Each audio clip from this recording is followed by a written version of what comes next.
Welcome to the Onyeka Nwelue show. Today I'm going to be having a very serious conversation with Getmore Sithole. For those who don't know him, I'll read from the back of his book. That he's an accomplished actor, presenter, voice-over artist because his voice is amazing, and a pastor.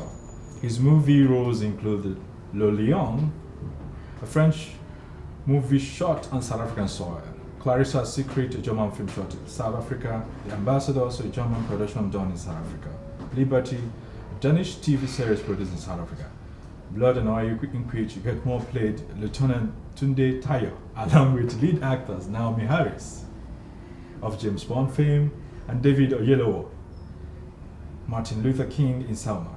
Other international films he has played in are The Last Victims, Riding with Sugar, and An Act of Defiance.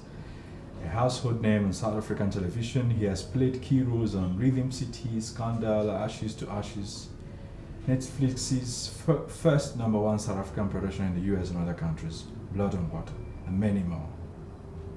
So it looks like I have a very, very, very important personality on my show today, so I'm going to take advantage of that. Welcome, sir.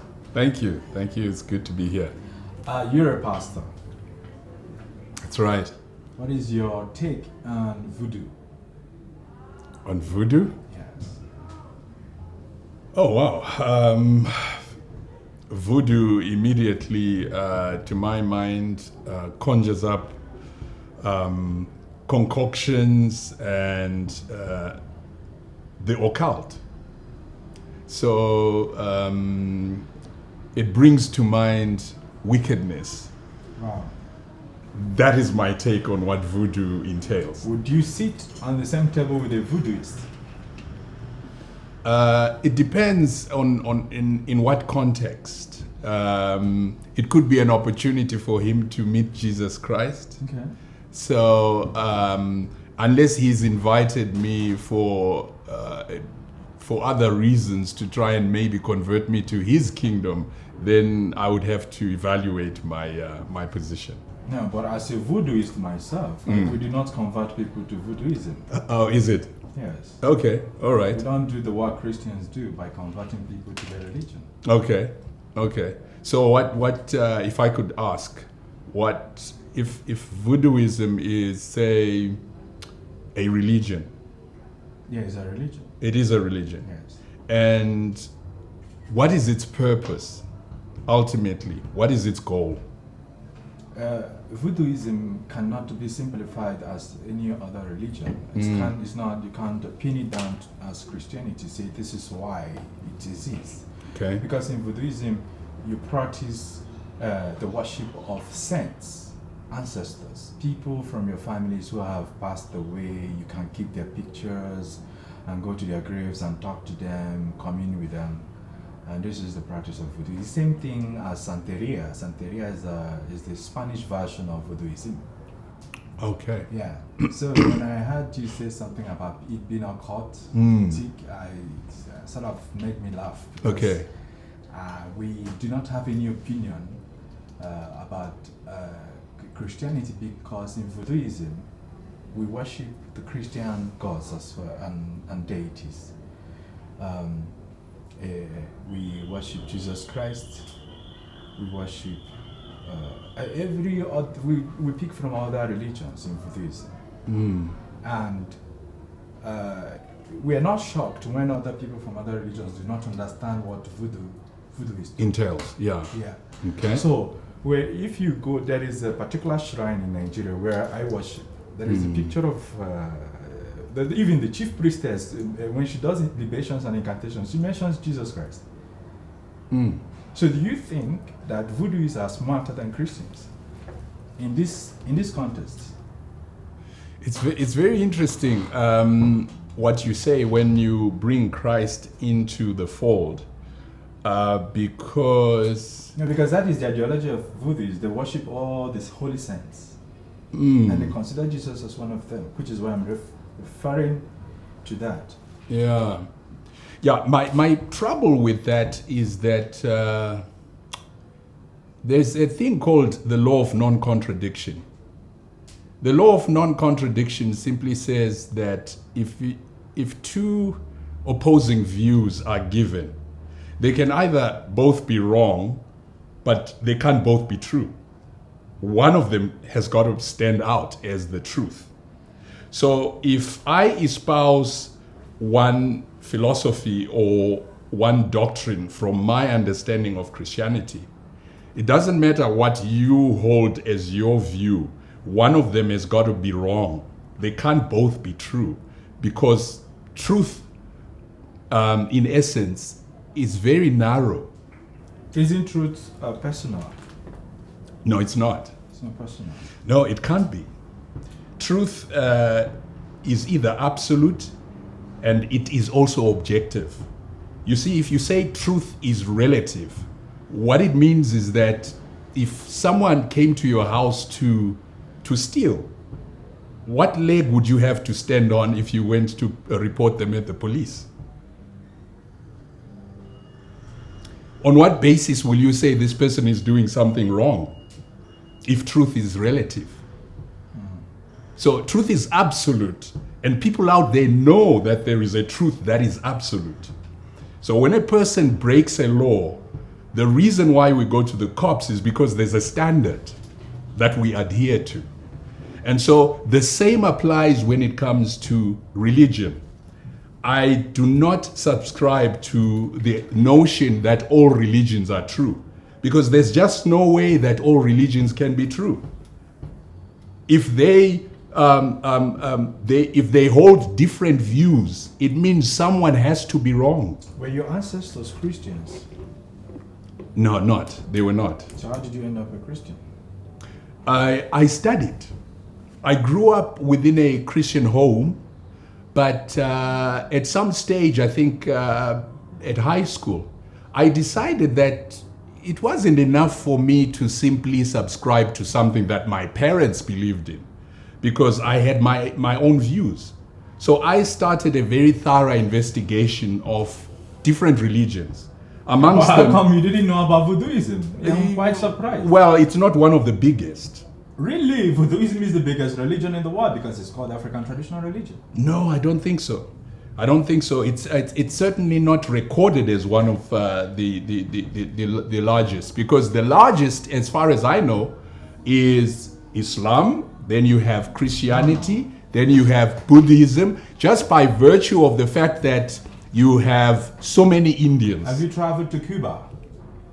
No, I Have you haven't. traveled to Brazil? I haven't. I don't have to travel to a place to know what the truth is. What is the truth then? The truth is anything that corresponds to reality. That is reality by being there. No. You have to be there. No. You have to be there. Have you heard of the Orisha worship? You see, let me ask you something. Because- For you to. Sorry, before you continue. Yeah, sure. I have this book is called. It says demystifying the complex subjects in the Bible. Correct. Right. Yeah. And I think it's important for us to also demystify what we tell people, that these are the top religions and these are the best thing and this is the only way to go to heaven. We need to be able to demystify mythology. That is true. I agree. Correct. I agree. So it's important for you to say, okay, this voodooism that I have called occultic, where does it operate? Because I, as a voodooist, I spent 6 years in the seminary. My parents are 9 in the Anglican Church. Okay. And I have invested enough energy learning about Christianity before going public with my belief in Voodooism, which has made me understand that, hey, these Christians actually think they're the only religions in this world, and which you were going towards is that the only religions in this world is Islam and Christianity. In India, where I lived for 10 years, there are about 9 religions. Sure. In Hinduism alone, there are about 3 million gods and goddesses. Absolutely. I know that. Yeah. So, It's part of what is covered in my book. Perfecto. So I think it's important for Christians who are enlightened, like you, to start broadening the minds and the horizons of thoughts of many people, young people, to say, hey, it's not only Christianity. diversify, find out where Jesus Christ touched and where Mary Magdalene and all these things, what history is, and not making them feel that this is the only pathway. Okay, in fact, if you read the first chapter, Which I'd love to read on air. right, the first chapter basically is my investigation of Is Christianity the right religion? correct, Yeah. okay, and in trying to establish what the truth is or where the truth lies, I delved into a bit of Hinduism to see what Hinduism Do you is all mind reading a about. few passages for us? Okay, let me see which part I should go to. Okay, seeking the right worldview must be a priority in your life. Life's greatest failure is to be successful in the wrong assignment. That would be a waste of time. Your time is important because your time is your life, and the key to effective use of your time is establishing correct priorities. When you prioritize correctly, you preserve and protect your current life and possibly secure your afterlife. Correct priorities simplify life, but misprioritizing will result in you being busy with the wrong things, or what famous author Miles Monroe calls majoring in the minor. Let me illustrate by using an example that we're all familiar with, the purchasing of a house. People spend a lot of time finding out information about an area or a suburb that they aspire to buy property in. They want to know what the traffic is like during peak hours, the ease to connect to the highway, the presence of shopping malls and schools in the vicinity, or municipal parks for family or for walking their dog. The actual property needs to be checked out thoroughly for structural defects and so on. Your home is your sanctuary. It is a place where you are going to spend most of your time, and so you have to make sure that it ticks all your boxes. After your motor vehicle, it is probably going to be the most expensive thing you invest your hard-earned money in. Wise people will not rush to make a decision on this, because making the wrong choice can prove extremely costly, not just financially, but emotionally, socially, and in many other respects. When you finally make a decision and it proves to be the right one, then all the effort, energy, time, and resources spent will have been worthwhile. So now I'm going to the most important part. I would like to go on break. Okay. When I come back, we'll discuss this. Okay. All right. Sure. Thank you. Thank you.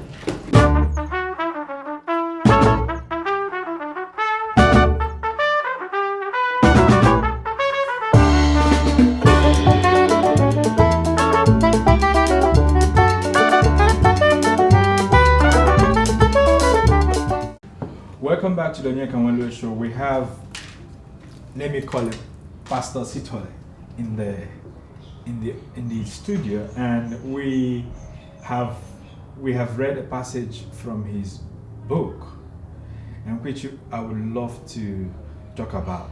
Mm-hmm. Your writing is philosophical, Mm-hmm. and I didn't check what you studied in university. Actually, nothing to do with this. I did engineering. Wow. So I then diversified into something that I believed at a later stage in life I'd like to show them this was book again. my passion. Yes. So, it's published by Christian Living. So everything about the book is about Christianity. Bible controversies unpacked. Correct. And I think it's important that everybody should read it. Those who can, because the language is not for everyone. Not everybody is too smart to understand it.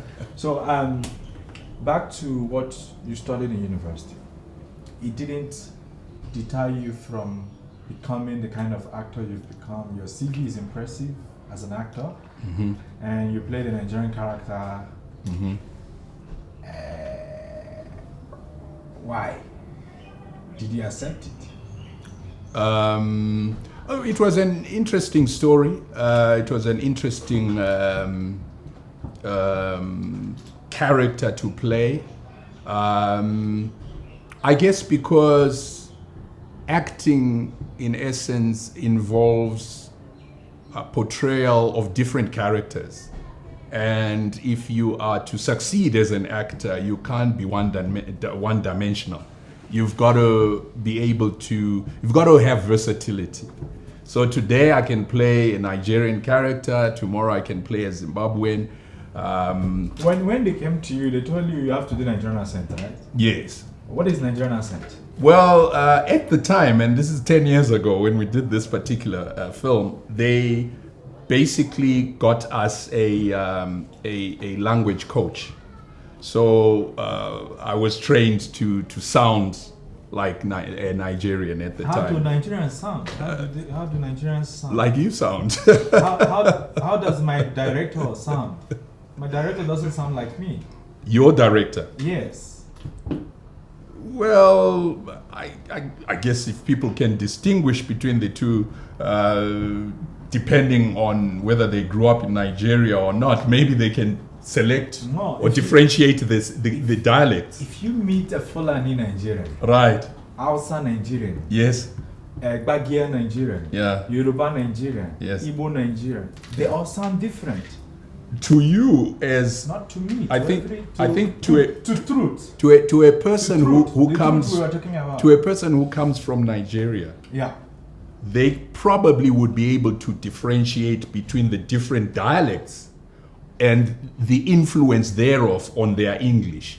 But for someone like myself, it all sounds West African. Okay, so the character you played is a Yoruba character, right? Yes, correct. So your coach is Yoruba or Igbo? He was Igbo. Ha! He was Igbo. But you see, I think we shouldn't be splitting hairs, because remember, the audience is not a Nigerian. No. It wasn't short for Nigeria. It is for us to protect ourselves. To right. Say, it's not you to say it now. Right. It's us to say you did it right or wrong. It's not you to decide. It's us. Right. So we can't have an Igbo man teaching Yoruba character how to talk like a Yoruba person. There are mannerisms. We know that as Nigerians. Right.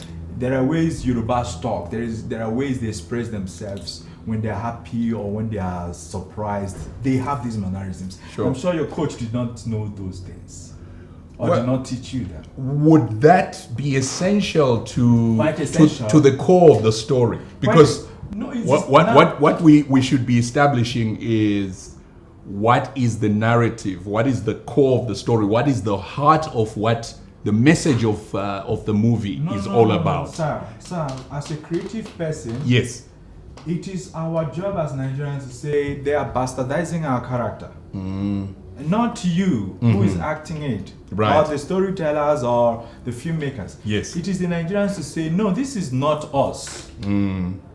They are not making it work. So these things have to come into play. Also, when I make films myself, right, I make sure these things come out clearly. So I'm not going to create a South African character in a Nigerian film. Probably it's from a different tribe, and I just make it look like, oh, South Africa. You are pigeonholing people. And sometimes it's the job of the actor to correct the crew, or the cast, or the people involved in the production, and say, these things that we are misinforming people. Yes, I think it's important. Very important. Yeah, well, look, I think in the overall scheme of things, there may be a need. You have a point. There certainly are instances when I disagree with certain internationally done films where the portrayal is not in keeping with, the traditions of the people that they're trying to portray, for instance. And I fully agree. But where I disagree is the fact that in this particular story, the emphasis and the focus was not tradition. Okay. It wasn't the person. What about it wasn't the background of the people. What about mannerisms, accents? Well, perhaps that may feature that at another time. Yes, anyway, it may be addressed. I shouldn't even bother too much, because I think I should leave the job for Yoruba people to say, oh no, to decide. Yes, because it's an Igbo. Yes. So I should leave it for Yoruba people to decide. Right. So moving on, I would like to know what other projects you have, film projects as an actor, and if you're allowed to talk about them publicly. Yes. Well, I'm still busy with Blood and Water at the moment, which is. Yeah, I've seen a bit of it. You watched a bit of it. Yeah. Okay, season 1. So we are in season 2. We are busy with season 2 right now. I'm very impressed with it. It's looking like American shows. It's looking like American shows. like an American show. Yeah. What I like about it is the fact that it's an all South African cast. The story it's based on truth, and it's based on fact. In other words, these are events that happened sometime. I think we're talking about 15 or 20 years ago. So the story is based on what happened in Cape Town. And what we then do, obviously, the producers were then given poetic license to take it wherever. Yeah, exactly. Yeah. So do you head a church? No, I don't. I actually go to the same church as Dan.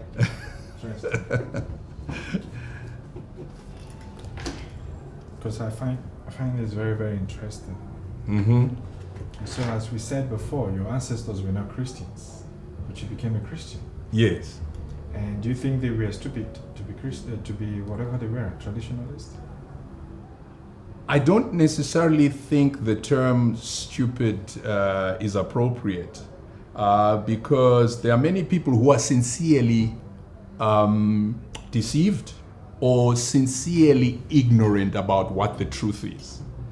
So take, for instance, prior to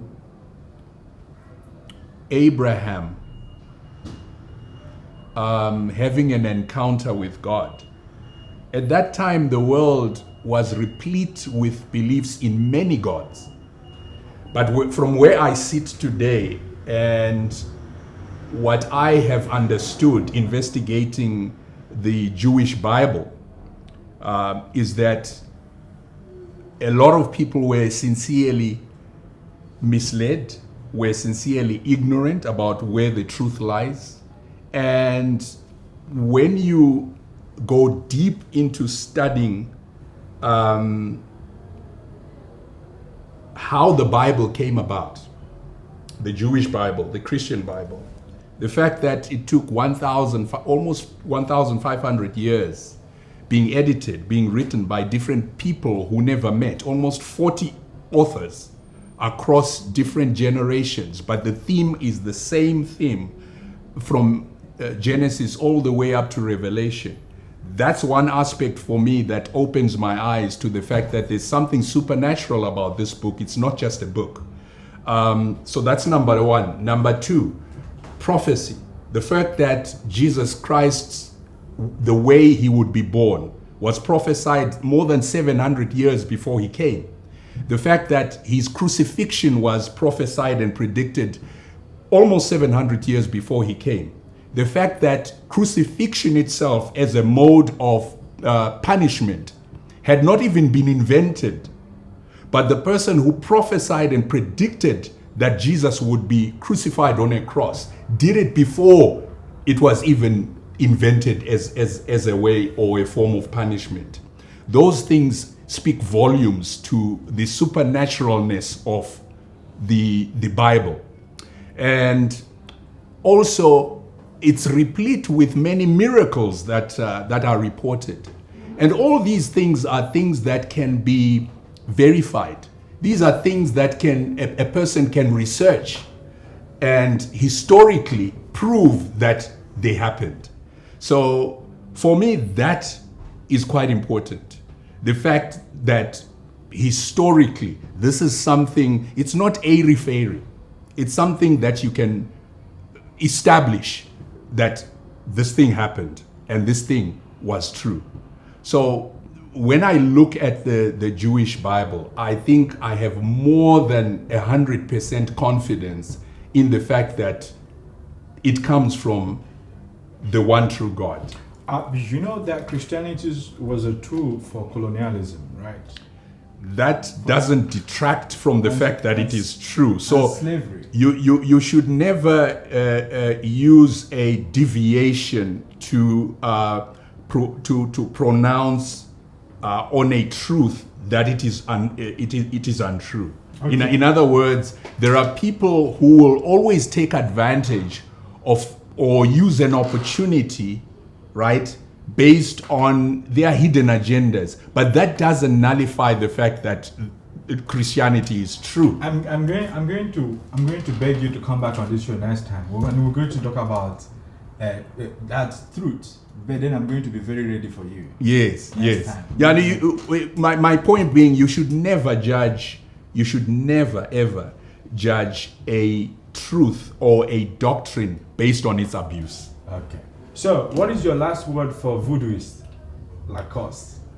My last word for any person, not just a voodooist, is investigate Christianity, and you will discover that perhaps the truth actually lies with Christianity. Because at the end of the day, for me, if Jesus predicted his own death and he told people that he would rise from the dead after 3 days, that's very key.